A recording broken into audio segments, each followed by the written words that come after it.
नमस्कार प्रिय श्रोताओं, आज हम प्रवेश कर रहे हैं एक ऐसे अध्याय में जो न सिर्फ रहस्यमयी है बल्कि एक साधक के जीवन को पूरी तरह बदल देने की शक्ति भी रखता है। यह कथा है लाहिड़ी महाशय की, उनके अवतार सदृश जीवन की, जो आध्यात्मिक शक्ति और दिव्यता से ओतप्रोत था। क्या आपने कभी सोचा है कि एक साधारण व्यक्ति किस तरह दिव्यता की पराकाष्ठा को प्राप्त कर सकता है? कैसे गुरु कृपा और साधना किसी साधक को आत्म साक्षात्कार के चरम शिखर तक पहुंचा सकती है। इस अध्याय में हम जानेंगे कि कैसे लाहिड़ी महाशय का जीवन एक अवतार की तरह था, एक ऐसी दिव्य यात्रा जिसमें समय, स्थान और भौतिक सीमाओं का कोई बंधन नहीं था। उनके जीवन में ऐसे कई रहस्य थे जिन पर आज भी ध्यान साधक और योगी शोध करते हैं। वे केवल एक योग गुरु नहीं थे, बल्कि गुप्त क्रिया योग के उस ज्ञान को धारण करने वाले थे जिसे महावतार बाबा जी ने उन्हें सौंपा था। उनका जीवन इस बात का प्रमाण है कि कोई भी व्यक्ति सही मार्गदर्शन और साधना से अपने भीतर छिपे अनंत ब्रह्मांड को जागृत कर सकता है। तो आइए इस रहस्यमयी और प्रेरणादायक यात्रा का हिस्सा बने और सुने लाहिड़ी महाशय का अवतार सदृश जीवन। हमें इसी प्रकार सारी धार्मिक परंपराओं का पालन करना होगा। बैप्टिस्ट यूहन्ना को यह कहकर उनसे दीक्षा देने का अनुरोध करने में ईसा मसीह अपने गुरु के दिव्य अधिकारों को स्वीकार कर रहे थे। पौर्वात्य दृष्टिकोणों से बाइबल के श्रद्धापूर्ण अध्ययन और अंतः प्रेरणा से मुझे यह पूर्ण विश्वास हो गया है कि गत जन्मों में बैप्टिस्ट यूहन्ना ईसा मसीह के गुरु थे। बाइबल के अनेक परिच्छेदों से यह ध्वनित होता है कि यूहन्ना और यीशु अपने पिछले जन्म में क्रमशः एलाइजा और उनके शिष्य एलीशा थे। पुराने नियम में यही नाम दिए गए हैं। यूनानी अनुवादकों ने इन नामों को इलियास और इलीसियस लिखा है, इसलिए नए नियम में ये नाम इन यूनानी रूपों में ही दिए गए हैं। पुराने नियम का अंत ही एलाइजा और एलीशा के पुनर्जन्म की भविष्यवाणी के साथ होता है। देखो, प्रभु के उस महान और भयंकर दिन के आने के पहले ही मैं एलाइजा पैगंबर को तुम्हारे पास भेज दूंगा। इस प्रकार प्रभु के आने के पहले भेजे गए यूहन्ना का जन्म ईसा से थोड़ा पहले उनके अग्रदूत का काम करने के लिए हुआ। पिता जकारिया के सामने एक देवदूत ने प्रकट होकर उन्हें बता दिया था कि उनका होने वाला पुत्र यूहन्ना और कोई नहीं बल्कि स्वयं एलाइजा होगा। परंतु देवदूत ने उससे कहा, डरो मत जकेरियास, क्योंकि तुम्हारी प्रार्थना सुन ली गई है और तुम्हारी पत्नी एलिजाबेथ एक पुत्र को जन्म देगी और तुम उसका नाम यूहन्ना रखोगे। और इज़राइल की असंख्य संतानों को वह उनके प्रभु ईश्वर की ओर मोड़ेगा। और वह इलियास की तरह ही और इलियास की पूरी शक्ति के साथ उसके पहले जाकर पिताओं के हृदय संतानों की ओर मोड़ देगा। आज्ञा न मानने वालों के हृदय धर्मनिष्ठ लोगों के ज्ञान की ओर मोड़ देगा और इस प्रकार प्रजा को प्रभु के आगमन के लिए तैयार करेगा। ईसा मसीह ने 2 बार निस्संदिग्ध शब्दों में एलाइजा की पहचान यूहन्ना के रूप में बताई थी। एलिजा पहले ही आ चुके हैं और लोग उन्हें पहचान नहीं पाए। तब शिष्यों की समझ में आया कि ईसा उन्हें दी बैप्टिस्ट के बारे में बता रहे थे। दूसरे एक स्थान पर ईसा मसीह कहते हैं, क्योंकि यूहन्ना तक के सभी पैगंबरों और शास्त्रों ने भविष्यवाणी की है, और यदि तुम उसे स्वीकार करो तो यह वही इलियास है जिसके आने के बारे में वह भविष्यवाणी थी। जब यूहन्ना ने इससे इनकार किया कि वह इलियास एलिजा है, तो उनका अभिप्राय था कि यूहन्ना की दीन भूमिका में वे महान गुरु एलाइजा के बाह्य गौरव एवं प्रताप का प्रयोग नहीं करने वाले थे। अपने पिछले जन्म में उन्होंने अपनी महिमा और आध्यात्मिक संपदा अपने शिष्य एलीशा को दे दी थी। और एलीशा ने कहा, मैं आपसे प्रार्थना करता हूं कि आपकी शक्ति दुगुनी होकर मुझ में आ जाए। तब एलाइजा ने कहा, तुमने बड़ी मुश्किल चीज मांगी है, फिर भी जब मुझे तुमसे दूर किया जाए तब तुम अगर मुझे देख सके तो तुम्हारी इच्छा पूर्ण हो जाएगी। और एलाइजा की पूर्ण आध्यात्मिक संपदा एलीशा में आ गई। भूमिकाओं में अदला-बदली हो गई, क्योंकि एलाइजा यूहन्ना के लिए अब आध्यात्मिक दृष्टि से पूर्ण हुए एलीशा ईसा का प्रकट गुरु बनने की कोई आवश्यकता नहीं रही थी। जब पहाड़ पर ईसा का शरीर दिव्य शरीर में रूपांतरित हो गया, तब उन्होंने अपने गुरु इलियास को ही मूसा के साथ देखा था। क्रास पर यातना की पराकाष्ठा में ईसा पुकार उठे, एली एली लामा साबाक्तानी, अर्थात मेरे प्रभु तुमने मुझे क्यों त्याग दिया? वहां जो लोग खड़े थे उनमें कुछ ने जब यह सुना तो उन्होंने कहा, यह आदमी इलियास को पुकार रहा है। देखते हैं कि इलियास इसे बचाने के लिए आता है या नहीं। यूहन्ना और ईसा के बीच जो कालातीत गुरु शिष्य संबंध था, वही बाबा जी और लाहिड़ी महाशय के बीच भी था। मृत्युंजय गुरु अत्यंत वात्सल्य के साथ अपने शिष्य के 2 जन्मों के बीच के अथाह सागर को पार कर बालक लाहिड़ी और फिर युवा लाहिड़ी द्वारा उठाए गए कदमों का मार्गदर्शन करते रहे। शिष्य के जीवन के 33वें वर्ष में पदार्पण करने से पहले बाबा जी ने प्रकट रूप से पुनः उस संबंध को स्थापित करना उपयुक्त नहीं समझा जो कभी टूटा ही नहीं था। रानीखेत के पास अल्प समय के मिलन के बाद निस्वार्थी गुरु ने अपने प्रिय शिष्य को अपने पास नहीं रखा, बल्कि लाहिड़ी महाशय को जगत में अपना जीवन कार्य पूरा करने के लिए छोड़ दिया। मेरे पुत्र, जब भी तुम्हें मेरी आवश्यकता होगी मैं आ जाऊंगा। कौन सा मृत्यु प्रेमी इस प्रकार के वचन में निहित अनंत तथ्यों की पूर्ति कर सकता है? सन 1861 में काशी के एक एकाकी कोने में एक महान आध्यात्मिक पुनरुत्थान का श्री गणेश हुआ। साधारण लोक समाज इससे पूर्णतः अनभिज्ञ था।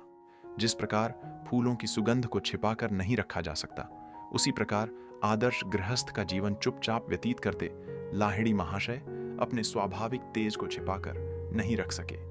भारत के कोने कोने से भक्त भ्रमर इस जीवन मुक्त सद्गुरु से सुधापान करने के लिए मंडराने लगे।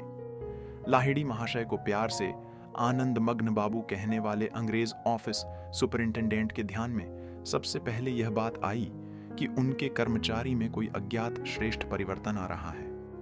सर, आप दुखी लगते हैं, क्या बात है? एक दिन सुबह लाहिड़ी महाशय ने अपने सुपरिंटेंडेंट से पूछा, इंग्लैंड में मेरी पत्नी गंभीर रूप से बीमार है, मुझे बहुत चिंता हो रही है। मैं आपको उनका कुछ समाचार ला देता हूं। लाहिड़ी महाशय वहां से चले गए और एक एकांत स्थान में जाकर कुछ देर बैठे रहे। जब वापस आए तो धीरज देने के अंदाज में मुस्कुरा रहे थे। आपकी पत्नी की हालत सुधर रही है, अभी वे आपको पत्र लिख रही हैं। सर्वज्ञ योगीवर ने पत्र के कुछ अंश भी सुना दिए। आनंद मग्न बाबू, इतना तो मैं पहले ही जान गया हूं कि आप साधारण मनुष्य नहीं हैं। फिर भी मुझे विश्वास नहीं हो पा रहा है कि आप अपनी इच्छा मात्र से ही देश और काल की सीमाओं को मिटा सकते हैं। अंततः वह पत्र आ पहुंचा। देखकर सुपरिंटेंडेंट चकित रह गया कि पत्र में न केवल उसकी पत्नी के अच्छी होने का शुभ समाचार था, बल्कि उन्हीं शब्दों में वह वाक्य भी थे जो महान गुरु ने कई सप्ताह पूर्व कह सुनाए थे। कुछ महीनों बाद पत्नी भी भारत आ गई। जब लाहिड़ी महाशय से मुलाकात हुई तो वह श्रद्धा और आदर के साथ उन्हें देखती ही रही। फिर बोली, सर, महीनों पहले लंदन में अपनी रुग्णशैया के पास तेजस्वी प्रकाश में मैंने आपको ही देखा था। उसी क्षण मैं पूर्ण स्वस्थ हो गई और थोड़े ही दिन बाद भारत की लंबी समुद्र यात्रा करने में समर्थ हो गई। दिन प्रतिदिन महान गुरु 1-2 साधकों को क्रिया योग की दीक्षा देते थे। अपने इन आध्यात्मिक कर्तव्यों एवं व्यावसायिक तथा पारिवारिक जीवन के उत्तरदायित्वों के अलावा वे शिक्षा के क्षेत्र में भी सोत्साह हिस्सा लेते थे। उन्होंने कई घरों में छोटी छोटी पाठशालाएं शुरू करवा दी थीं और काशी के बंगाली टोला मोहल्ले में एक बड़े हाई स्कूल के विकास में सक्रिय योगदान दिया था। साप्ताहिक सभाओं में, जो बाद में गीता सभा के नाम से प्रतिष्ठित हुई, महान गुरु अनेक जिज्ञासुओं को शास्त्रों का अर्थ समझाते थे। इन बहुमुखी गतिविधियों द्वारा लाहिड़ी महाशय उस सामान्य प्रतिवाद का उत्तर देने की चेष्टा कर रहे थे। व्यावसायिक और सामाजिक कर्तव्यों को निभाते निभाते ध्यान धारणा का समय ही कहां बचता है। इस महान गृहस्थ योगी गुरु का पूर्ण संतुलित जीवन हजारों नर नारियों के लिए प्रेरणा का स्रोत बना। केवल साधारण सा वेतन पाते हुए भी किफायती खर्च करते हुए ये आडंबरहीन गुरु, जिनके पास कोई भी पहुंच सकता था, अत्यंत स्वाभाविक तरीके से सुखपूर्वक संयमित सांसारिक जीवन व्यतीत कर रहे थे। साक्षात परमात्मा के आसन पर विराजमान होते हुए भी लाहिड़ी महाशय बिना किसी भेदभाव के सभी लोगों का आदर करते थे। जब उनके भक्त उन्हें प्रणाम करते तो वे भी उत्तर में उन्हें नमस्कार करते। गुरु के पांव छूने की प्राचीन पौर्वात्य प्रथा होते हुए भी वे स्वयं ही शिशु सुलभ विनम्रता के साथ दूसरों के पांव छू लेते थे, पर दूसरों को कभी अपने पांव नहीं छूने देते थे। हर धर्म के लोगों को क्रिया योग दीक्षा का दान लाहिड़ी महाशय के जीवन की एक उल्लेखनीय विशिष्टता थी। केवल हिंदू ही नहीं, बल्कि उनके प्रमुख शिष्यों में मुसलमान और ईसाई भी थे। द्वैतवादी हो या अद्वैतवादी, चाहे वह किसी भी धर्म का अनुयायी हो या किसी भी प्रचलित धर्म को न मानता हो, विश्व गुरु सबका निष्पक्ष रूप से स्वागत करते और उन्हें शिक्षा देते थे। उनके एक मुसलमान शिष्य अब्दुल गफूर खान अत्यंत ऊंची अवस्था में पहुंचे हुए थे। स्वयं सर्वोच्च ब्राह्मण जाति के होते हुए भी लाहिड़ी महाशय ने अपने समय की कट्टर जाति व्यवस्था को तोड़ने की दिशा में साहसिक कदम उठाए थे। जीवन के सभी क्षेत्रों के लोगों को इस गुरु की सर्वव्यापी छत्रछाया में आसरा मिलता था। सभी ईश प्रेरित संतों के समान ही लाहिड़ी महाशय ने भी समाज के पतित दलितों के हृदयों में आशा की नई किरण जगाई। यह याद रखो कि तुम किसी के नहीं हो और कोई तुम्हारा नहीं है। इस पर विचार करो कि किसी दिन तुम्हें इस संसार का सब कुछ छोड़कर चल देना होगा, इसलिए अभी से ही भगवान को जान लो, महान गुरु अपने शिष्यों से कहते। ईश्वरानुभूति के गुब्बारे में प्रतिदिन उड़कर मृत्यु की भावी सूक्ष्म यात्रा के लिए अपने को तैयार करो। माया के प्रभाव में तुम अपने को हाड़मांस की गठरी मान रहे हो, जो दुहुकों का घर मात्र है। अनवरत ध्यान करो ताकि तुम जल्दी से जल्दी अपने को सर्व दुहुक क्लेश मुक्त अनंत परम तत्व के रूप में पहचान सको। क्रिया योग की गुप्त कुंजी के उपयोग द्वारा देह कारागार से मुक्त होकर परम तत्व में भाग निकलना सीखो। गुरुवर अपने विभिन्न शिष्यों को अपने अपने धर्म के अच्छे परंपरागत नियमों का निष्ठा के साथ पालन करने के लिए प्रोत्साहित करते थे। मुक्ति की व्यावहारिक प्रविधि के रूप में क्रिया योग के सर्वसमावेशक स्वरूप के महत्व को स्पष्ट करने के बाद फिर लाहिड़ी महाशय अपने शिष्यों को अपने अपने वातावरण एवं पालन पोषण के अनुसार अपना जीवन जीने की स्वतंत्रता देते थे। वे कहते थे, मुसलमान को रोज 5 बार नमाज पढ़ना चाहिए, हिंदू को दिन में कई बार ध्यान में बैठना चाहिए, ईसाई को रोज कई बार घुटनों के बल बैठकर प्रार्थना करके फिर बाइबल का पाठ करना चाहिए। लाहिड़ी महाशय अत्यंत विचारपूर्वक अपने अनुयायियों को उनकी स्वाभाविक प्रवृत्तियों के अनुसार भक्ति योग, कर्म योग, ज्ञान योग या राजयोग के मार्ग पर चलाते थे। संन्यास लेने की इच्छा रखने वाले शिष्यों को वे आसानी से उसकी अनुमति नहीं देते थे। हमेशा उन्हें संन्यास जीवन की उग्र तपश्चर्या पर पहले भलीभांति विचार कर लेने का परामर्श देते थे। अपने शिष्यों को वे शास्त्रों की अनुमान मूलक चर्चा में न उलझने का परामर्श देते थे। वे कहते, केवल वही बुद्धिमान है जो प्राचीन दर्शनों का केवल पठन पाठन करने के बजाय उनकी अनुभूति करने का प्रयास करता है। ध्यान में ही अपनी सब समस्याओं का समाधान ढूंढो। व्यर्थ अनुमान लगाते रहने के बदले ईश्वर से प्रत्यक्ष संपर्क करो। शास्त्रों के किताबी ज्ञान से उत्पन्न मतांध धारणाओं के कचरे को अपने मन से निकाल फेंको और उसके स्थान पर प्रत्यक्ष अनुभूति के आरोग्यप्रद मीठे जल को अंदर आने दो। अंतरात्मा के सक्रिय मार्गदर्शन से मन की तार को जोड़ लो। उसके माध्यम से बोलने वाली ईश्वर वाणी के पास जीवन की प्रत्येक समस्या का उत्तर है। अपने आप को संकट में डालने के मामले में मनुष्य की प्रतिभा का कोई अंत प्रतीत नहीं होता, परंतु उस परम दयालु ईश्वर के पास सहायता की युक्तियों की भी कोई कमी नहीं है। एक दिन भगवद गीता पर लाहिड़ी महाशय का प्रवचन सुन रहे शिष्यों को उनकी सर्वव्यापिता की झलक देखने को मिली। लाहिड़ी महाशय सकल स्पंदनशील सृष्टि में व्याप्त कूटस्थ चैतन्य का अर्थ समझा रहे थे। तभी हठात वे हाँफने लगे, मानो उनका दम घुट रहा था, और साथ ही चिल्ला उठे, जापान के समुद्र तट के पास मैं अनेक लोगों के शरीरों के माध्यम से डूब रहा हूं। कुछ दिनों बाद शिष्यों ने समाचार पत्रों में उस दिन जापान के पास डूबे एक जहाज में यात्रा कर रहे अनेक लोगों की डूबने से मृत्यु का समाचार पढ़ा।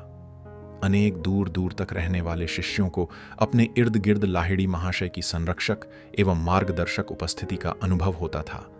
जो शिष्यगण परिस्थितिवश उनके पास नहीं रह सकते थे, उन्हें लाहिड़ी महाशय सांत्वना देते हुए कहते थे, जो क्रिया का अभ्यास करते हैं उनके पास मैं सदैव रहता हूं। तुम्हारी अधिकाधिक व्यापक बनती जाती आध्यात्मिक अनुभूतियों के माध्यम से मैं परम पद प्राप्त करने में तुम्हारा मार्गदर्शन करूंगा। लाहिड़ी महाशय के एक मुख्य शिष्य श्री भूपेंद्रनाथ सन्याल ने बताया कि 1992 ईस्वी में जब वे किशोरावस्था में थे तो काशी जाने में असमर्थ होने के कारण उन्होंने आध्यात्मिक उपदेश के लिए लाहिड़ी महाशय से प्रार्थना की। लाहिड़ी महाशय ने उनके स्वप्न में आकर उन्हें दीक्षा दी। बाद में किशोर भूपेंद्र नाथ काशी गए और वहां उन्होंने लाहिड़ी महाशय से दीक्षा के लिए अनुरोध किया। लाहिड़ी महाशय ने उत्तर दिया, मैंने स्वप्न में तुम्हें पहले ही दीक्षा दे दी है। यदि कोई शिष्य किसी सांसारिक दायित्व की उपेक्षा करता तो लाहिड़ी महाशय उसे प्यार से समझाकर रास्ते पर ले आते। जब किसी शिष्य के दोषों के बारे में खुलेआम बोलने के लिए उन्हें विवश होना पड़ता, तब भी लाहिड़ी महाशय अत्यंत सौम्य और शांतिदायक शब्दों में बोलते थे। श्री युक्तेश्वर जी ने एक बार मुझे बताया, फिर विचारमग्न होते हुए आगे कहा, कोई भी शिष्य कभी हमारे गुरुदेव की फटकार से बचने के लिए भागा नहीं। मैं अपनी हंसी को रोक नहीं सका, परंतु मैंने सच्चे हृदय से अपने गुरु को विश्वास दिलाया कि तीखा हो या कोमल, उनका हर शब्द मेरे कानों के लिए मधुर संगीत के समान है। लाहिड़ी महाशय ने अत्यंत विचारपूर्वक क्रिया योग को साधक की प्रगति के अनुसार 4 क्रमों में दी जाने वाली दीक्षाओं में विभाजित किया। साधक की एक निश्चित हद तक उन्नति होने के बाद ही वे उसे 3 उच्चतर क्रियाओं की दीक्षा देते थे। एक शिष्य को ऐसा लग रहा था कि उसका उचित मूल्यांकन नहीं हो रहा है। एक दिन उसने अपना असंतोष शब्दों में प्रकट किया। उसने कहा, गुरुदेव, अब तो मैं निश्चय ही द्वितीय दीक्षा पाने के योग्य हो गया हूं। उसी समय दरवाजा खुला और एक विनम्र साधक वृंदा भगत ने कमरे में प्रवेश किया। वे काशी में पोस्टमैन थे। वृंदा, यहां मेरे पास आकर बैठो। महान गुरु उनकी ओर देखकर स्नेहपूर्वक मुस्कुराए। ये बताओ कि क्या तुम द्वितीय क्रिया के योग्य हो गए हो? पोस्टमैन ने दीन भाव से हाथ जोड़ दिए और चौकन्ने होकर कहा, गुरुदेव, अब मुझे और कोई दीक्षा नहीं चाहिए। किसी उच्चतर शिक्षा को अब मैं कैसे आत्मसात कर सकता हूं? आज तो मैं आपका आशीर्वाद मांगने ही आया था, क्योंकि प्रथम क्रिया से ही मुझे ऐसा दिव्य नशा चढ़ जाता है कि ठीक से अपना पत्र बांटने का काम भी नहीं कर पा रहा हूं। वृंदा ब्रह्मानंद सागर में पहले ही तैर रहा है। लाहिड़ी महाशय के मुख से ये शब्द सुनकर उस द्वितीय दीक्षा मांगने वाले शिष्य ने शर्म से अपना सिर झुका लिया और कहा, गुरुदेव, मेरी समझ में आ गया है कि मैं एक ऐसा घटिया कारीगर हूं जो अपने औजारों को ही दोष दिया करता है। बाद में उस दीन अशिक्षित पोस्टमैन ने क्रिया के द्वारा अपनी अंतर्दृष्टि को इतना विकसित कर लिया कि कभी-कभी विद्वान और पंडित भी शास्त्रों के जटिल मुद्दों पर उसका मत जानने के लिए उसके पास पहुंच जाते थे। वाक्यों और शब्दों की रचना से तथा अहंकार और पाप से अनभिज वृंदा विद्वान पंडितों में प्रख्यात हो गया। काशी के असंख्य शिष्यों के अतिरिक्त भारत के सुदूर भागों से भी सैकड़ों लोग लाहिड़ी महाशय के पास आते थे। लाहिड़ी महाशय स्वयं भी अपने 2 पुत्रों के ससुराल वालों से मिलने के लिए अनेक बार बंगाल में जाते थे। इस प्रकार बार बार उनकी उपस्थिति से पावन हुए बंगाल में क्रिया योगियों की छोटी छोटी मंडलियों का जाल सा बन गया। विशेषतः कृष्णनगर एवं विष्णुपुर जिलों में चुपचाप अपनी साधना करने वाले अनेकानेक साधकों ने आज तक आध्यात्मिक ध्यान की अदृश्य धारा को बहती रखा है। लाहिड़ी महाशय से क्रिया दीक्षा प्राप्त करने वाले अनेकानेक संतों में काशी के प्रख्यात स्वामी भास्करानंद सरस्वती तथा देवघर के अत्यंत उच्च कोटि के तपस्वी बालानंद ब्रह्मचारी भी थे। कुछ समय के लिए लाहिड़ी महाशय काशी के महाराजा ईश्वरी नारायण सिंह बहादुर के पुत्र के निजी शिक्षक भी रहे थे। उनकी आध्यात्मिक उपलब्धियों को पहचान कर महाराजा एवं उनके पुत्र दोनों ने लाहिड़ी महाशय से क्रिया दीक्षा ली। महाराजा ज्योतिन्द्र मोहन ठाकुर ने भी उनसे दीक्षा ली। लाहिड़ी महाशय के अनेक शिष्य समाज में ऊंचे ऊंचे स्थानों पर थे और वे प्रचार द्वारा क्रिया योग का प्रसार करना चाहते थे, परंतु लाहिड़ी महाशय ने इसकी अनुमति नहीं दी। एक शिष्य काशी नरेश के राजवैद्य थे। उन्होंने लाहिड़ी महाशय को काशी बाबा नाम देकर उस नाम का प्रसार करने का संगठित प्रयास किया। लाहिड़ी महाशय ने इस बात के लिए भी मना कर दिया। वे कहते थे, क्रिया योग रूपी पुष्प की सुगंध को स्वाभाविक रूप से अपने आप फैलने दो। क्रिया योग का बीज आध्यात्मिक दृष्टि से उर्वरा हृदय भूमियों में निश्चित रूप से जड़ पकड़ेगा। लाहिड़ी महाशय ने संगठन या मुद्रणालय के आधुनिक माध्यम से प्रचार करने की पद्धति का अवलंब नहीं किया, तथापि वे जानते थे कि उनके संदेश की शक्ति रोकी न जा सकने वाली बाढ़ की भांति उमड़ पड़ेगी और अपने शक्ति वेग से मानव मनों में घुस जाएगी। उनके शिष्यों का परिवर्तित और शुद्ध हुआ जीवन क्रिया की अमर अपार शक्ति का प्रत्यक्ष प्रमाण था। रानीखेत में दीक्षा ग्रहण करने के 25 वर्ष बाद सन 1886 ईस्वी में लाहिड़ी महाशय पेंशन पर रिटायर हो गए। अब दिन में भी उनके उपलब्ध होने के कारण उनके पास आने वाले भक्तों की संख्या में अधिकाधिक वृद्धि होती गई। अब महान गुरु अधिकांश समय निश्चल पद्मासन में मौन बैठे रहते थे। वे सदा अपने छोटे से बैठक खाने में ही बैठे रहते थे। यहाँ तक कि कभी टहलने जाने या घर के दूसरे हिस्सों में जाने के लिए भी वे शायद ही कभी वहां से उठते थे। गुरु के दर्शन के लिए शिष्यों के आगमन का क्रम लगभग अखंड रूप से चलता रहता था। लाहिड़ी महाशय के शरीर में अधिकांश समय अतिमानवीय लक्षणों का दिखाई देना प्रायः दर्शनार्थियों को चिंता और विस्मय में डाल देता था, जैसे श्वास रहितता, निद्रा रहितता, नाड़ी और हृदय की धड़कन का रुका हुआ होना, घंटों तक पलकें झपकाए बिना शांत आंखों का खुला होना और उनके चारों ओर शांति का प्रगाढ़ वलय होना। वहां से लौटने वालों में कोई ऐसा नहीं होता था जो दिव्य प्रेरणा से भारित न हुआ हो। सभी को यह ज्ञान हो जाता था कि उन्हें एक सच्चे भगवत स्वरूप संत का मौन आशीर्वाद प्राप्त हो गया है। बाद में लाहिड़ी महाशय ने अपने एक शिष्य पंचानन भट्टाचार्य को कोलकाता में आर्य मिशन इंस्टीट्यूट नाम से एक योग केंद्र स्थापित करने की अनुमति दी। यह केंद्र कुछ जड़ी बूटियों की यौगिक औषधियां वितरित करता था और उसने बंगाल में भगवद गीता का प्रथम सस्ता सुलभ संस्करण प्रकाशित किया था। हिंदी और बंगाली में प्रकाशित यह आर्य मिशन गीता हजारों घरों में पहुंची। साधारणतया लोगों को विभिन्न रोगों के निवारण के लिए लाहिड़ी महाशय प्राचीन परंपरा के अनुसार नियम का तेल देते थे। जब वे किसी शिष्य को तेल निकालने के लिए कहते तो वह शिष्य आसानी से तेल निकाल लेता। अन्य कोई यदि वह तेल निकालने का प्रयास करता तो उसके सामने विचित्र बाधाएं खड़ी हो जाती थीं। जैसे जब वह आसवन के लिए आवश्यक प्रक्रिया पूरी करता तो उसे दिखाई देता कि पूरा तेल ही भाप बनकर उड़ चुका है। स्पष्ट है कि गुरु का आशीर्वाद उस प्रक्रिया में एक आवश्यक तत्व था। लाहिड़ी महाशय की बंगाली में लिखावट तथा हस्ताक्षर का नमूना ऊपर दिखाया गया है। ये पंक्तियां उनके द्वारा एक शिष्य को लिखे गए एक पत्र से ली गई है, जिसमें गुरुदेव एक संस्कृत श्लोक का अर्थ इस प्रकार बता रहे हैं। शांति की ऐसी अवस्था जिसने प्राप्त कर ली हो कि उसकी पलकें नहीं झपकती, उसने शांभवी मुद्रा सिद्ध कर ली है। अन्य अनेक महान संतों की भांति ही लाहिड़ी महाशय ने स्वयं कोई पुस्तक नहीं लिखी, परंतु शास्त्रों पर अपनी व्याख्याओं का अनेक शिष्यों को उपदेश दिया। लाहिड़ी महाशय के पौत्र और मेरे प्रिय मित्र श्री आनंद मोहन लाहिड़ी ने लिखा है, भगवद गीता तथा महाभारत के अन्य हिस्सों में भी अनेक ग्रंथियां व्यासकूट हैं। उन व्यासकूटों का विचार न किया जाए तो उनमें केवल ऐसी कथाएं मिलती हैं जो विचित्र भी लगती हैं और जिन्हें कोई भी गलत समझ सकता है। इन ग्रंथियों को स्पष्ट न किया जाए तो एक ऐसा विज्ञान हमारी दृष्टि से ओझल ही रहेगा जिसे हजारों हजारों वर्षों के प्रयोगों के अनुसंधान के बाद भारतवर्ष ने अतिमानवी धैर्य के साथ संभाल कर रखा है। लाहिड़ी महाशय शास्त्रों की कल्पना सृष्टि के गूढ़ वाक्यों में कुशलता पूर्वक छिपाए गए धर्म विज्ञान को रूपकों से अलग कर प्रकाश में लाए। शास्त्र कूटवाक्यों का शब्दजाल मात्र नहीं रहे। लाहिड़ी महाशय ने सिद्ध कर दिया कि वैदिक पूजा विधियों के पीछे वैज्ञानिक अर्थ है।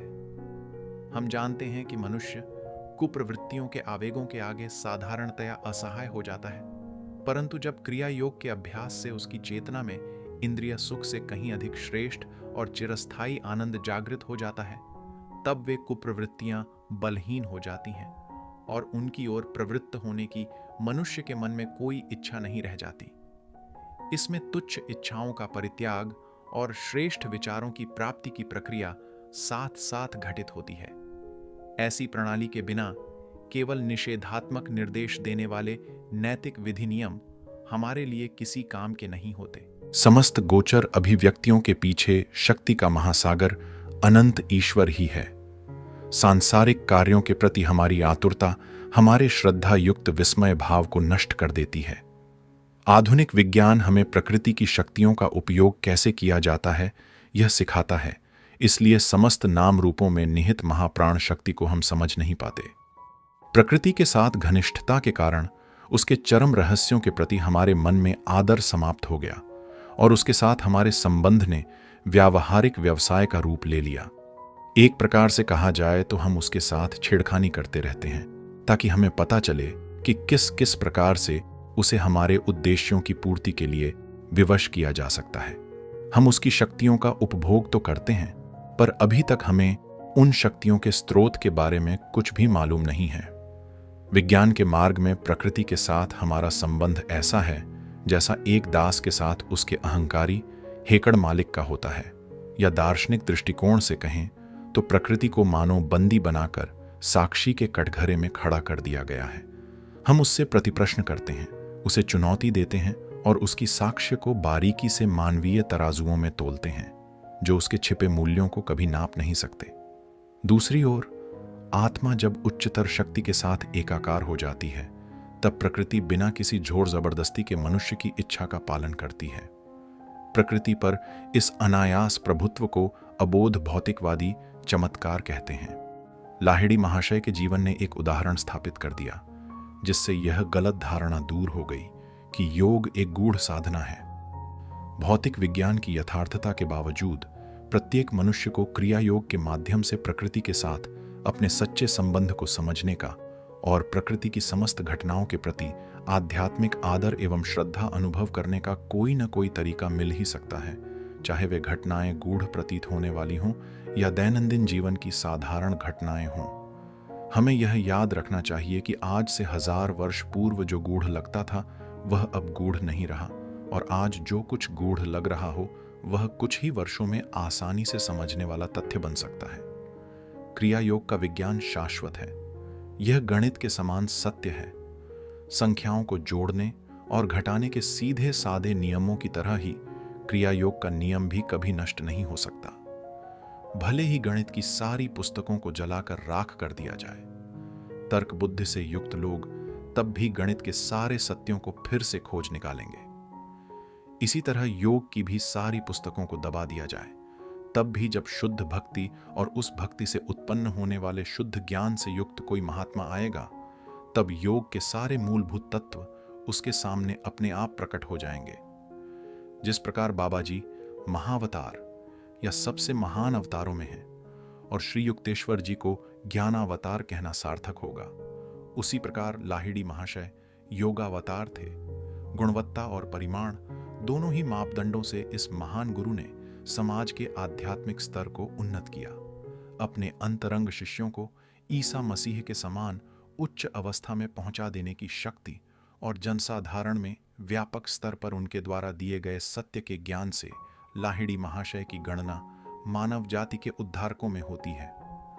गुरु के रूप में उनकी अपूर्व विशिष्टता यह है कि उन्होंने एक निश्चित प्रणाली क्रिया योग पर व्यवहारिक जोर देते हुए प्रथम बार सभी मनुष्यों के लिए योग साधना का द्वार खोल दिया। उनके अपने जीवन के असंख्य चमत्कारों के अतिरिक्त योग मार्ग की प्राचीन जटिलताओं को सर्वसामान्य लोगों की समझ में आसानी से आने लायक प्रभावशाली सरल रूप देकर योगावतार ने सब प्रकार के चमत्कारों की पराकाष्ठा कर दी। चमत्कारों के विषय में लाहिड़ी महाशय प्रायः कहा करते थे, सामान्य जन के लिए अज्ञात चमत्कारों के सूक्ष्म नियमों के परिचालन की पात्र अपात्र का सारा सार विचार किए बिना सार्वजनिक चर्चा नहीं करना चाहिए, न ही उन्हें छाप कर प्रकाशित करना चाहिए। यदि इन पन्नों में कहीं मैं उनकी इस चेतावनी का उल्लंघन करता प्रतीत हो रहा हूं, तो उसका कारण यह है कि उन्होंने मुझे इसके बारे में आंतरिक आश्वासन दिया है। परंतु फिर भी बाबा जी, लाहिड़ी महाशय और श्री युक्तेश्वर जी के जीवन के विषय में लिखते हुए मैंने कुछ चमत्कारों की कहानियों को न लिखना ही उचित समझकर उन्हें छोड़ दिया है। गूढ़ और समझने में अत्यंत कठिन तत्वों पर स्पष्टीकरणों का एक पूरा ग्रंथ ही लिखे बिना उन कहानियों को मैं इस पुस्तक में डाल भी नहीं सकता था। लाहिड़ी महाशय स्वयं एक गृहस्थ योगी थे और उन्होंने जो संदेश इस संसार को दिया है वह आज के संसार की आवश्यकताओं के अनुरूप ही है। प्राचीन भारत की उच्च कोटि की आर्थिक और धार्मिक परिस्थितियां अब नहीं रहीं, इसलिए भिक्षा पात्र लिए भ्रमण करते रहने वाले योगी के प्राचीन आदर्श को उन्होंने प्रोत्साहन नहीं दिया, बल्कि उन्होंने इस बात को अधिक लाभदायक बताते हुए उसी पर जोर दिया कि योगी को अपनी आजीविका का स्वयं उपार्जन करना चाहिए। उसे पहले ही भार के नीचे दबे समाज पर अपने पोषण का और बोझ नहीं डालना चाहिए तथा अपने घर के एकांत में ही उसे योग साधना करनी चाहिए। इस उपदेश में उन्होंने स्वयं अपना ही ज्वलंत उदाहरण जोड़कर उसे और भी अधिक बल प्रदान किया। वे एक ऐसे आदर्श आधुनिक योगी थे जिन्होंने आधुनिक समय की आवश्यकताओं का ध्यान रखते हुए अनंत की साधना के महत्वहीन अंगों को स्वयं ही तिलांजलि दे दी थी। बाबा जी ने ही उनके जीवन के तरीके की योजना बनाई थी, जो कि विश्व के सब भागों में रहने वाले योग साधनाकांक्षियों को मार्ग दिखाने के लिए ही बनी थी। नए मनुष्यों के लिए नई आशा। योगावतार ने घोषणा कर दी थी, ईश्वर साक्षात्कार आत्म प्रयास से संभव है। वह किसी धार्मिक विश्वास या किसी ब्रह्मांड नायक की मनमानी इच्छा अनिच्छा पर निर्भर नहीं है। जो लोग किसी भी मनुष्य के देवत्व पर विश्वास नहीं कर सकते, वे क्रिया की कुंजी को प्रयुक्त कर अंततः स्वयं अपने में पूर्ण देवत्व का दर्शन करेंगे।